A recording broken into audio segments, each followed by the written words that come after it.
Welcome to Brett the Comic Novice YouTube channel. I am Brett, and this is issue number 1 of the New 52 experiment.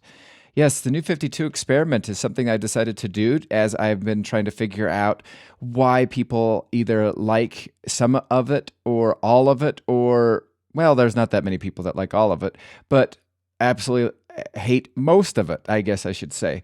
So as being a comic novice, not fully integrated into all of the continuity or whatever, I'm trying to figure out and discover what is good about the New 52 in DC's run, what is bad, and what is just, I guess, meh.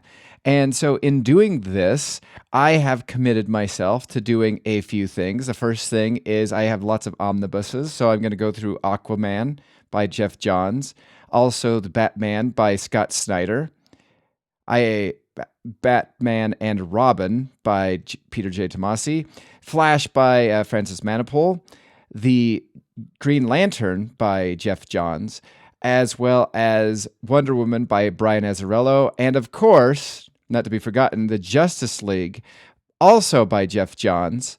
I have the Teen Titans, all of their reigns. I have everything in the Jeff Johns run. I have Superman through all of New 52 that I'm committed to doing, as well as the Action Comics. And after doing the first couple of reviews, I really found myself compelled into wanting to read the actual floppies of some of them. So I have the entire set, the 52 sets and annuals of Batman Detective Comics. And once we get there, I will be going over Batman Eternal and the Deathstroke that is done by Tony Daniels. So those are all the omnibuses that I own that I will be committed to doing from the very beginning to the very end. However, I also am going to be working on additional things. Well, let me get to that. Also, in order for me to get the most out of the New 52 releases, I have my subscription to the DC Universe, DC Infinite, whatever it's going to be called in a couple of months when they revamp everything. Anyway, I have my reading list that not essentially reading list. So far, it's just a whole bunch of every single thing that I could find associated with the New 52. And I am going to be reading these either digitally or through the omnibuses or, again, the Detective Comic floppies that I own. And I'm doing this. There's my blog. My blog, which it can be found on the Comic Novice at Weebly.com and the New 52 blog, where basically I kind of describe what I'm doing, and I also have a prologue which talks about some of the sadness as well as the mental health problems that I deal with, but that's besides the point.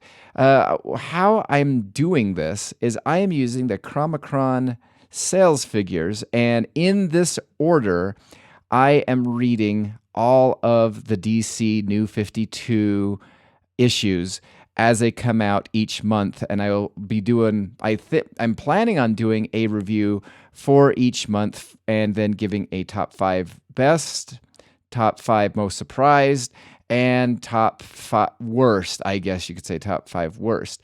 And one of the things that kind of inspired me to want to do this, because not only have I heard lots of thoughts revolving around how unpopular the New 52 has been, but one thing, and I kind of get into the numbers aspect of it, but one thing that's kind of surprised me is one of the Superman. So pre-New 52, before they reboot it, Superman was selling at $35,000, and I've just been compelled to learn a little bit more about this because you have, once Superman got rebooted in just prior to the rebirth, Superman was selling 54 whatever, and then suddenly we get the boom from, or the spillover from the rebirth and whatnot, and everything is hunky-dory, and then we fast forward to, I pulled up the sales figures for the month of February 2020, prior to the pandemic, and then we have Superman selling, 39,000 again. And so I'm kind of curious, like, is people's opinions revolving around Superman and the sales or lack thereof sales contributed because of the writer? Because I know a lot of people have their strong opinions revolving around Brian Michael Bendis. But then I know people have their strong opinions revolving around New 52. And I know people really love the Rebirth. But if I believe if I went to probably before Bendis took over, I'm pretty sure that we would see some numbers in the 40s or low 50s or high 30s or whatever of units sold in the Comicron. In fact, I know there it has. I just didn't pull up that month as I was setting things up for this YouTube video. So that is what I'm going to be doing. Please stay tuned for the up and coming episode where I do my review, my top 5.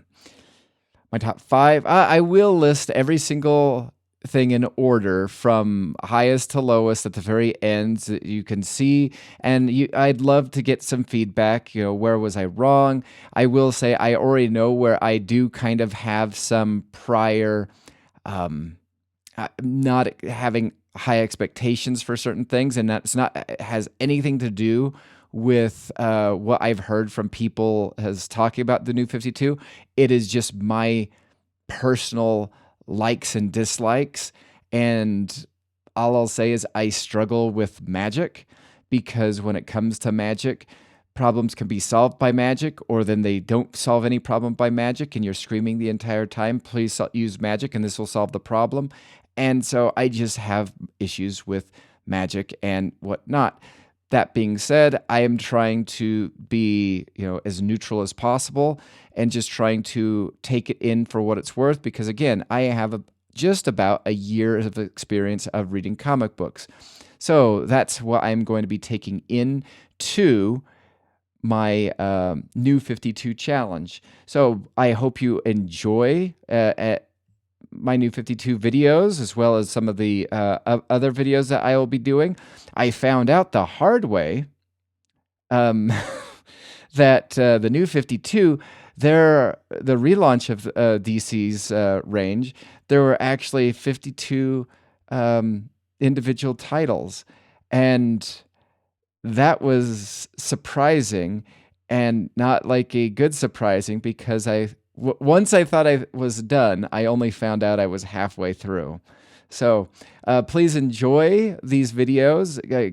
Like, subscribe, comment. What did I get right? What did I get wrong? You can email me at comicnovice@gmail.com.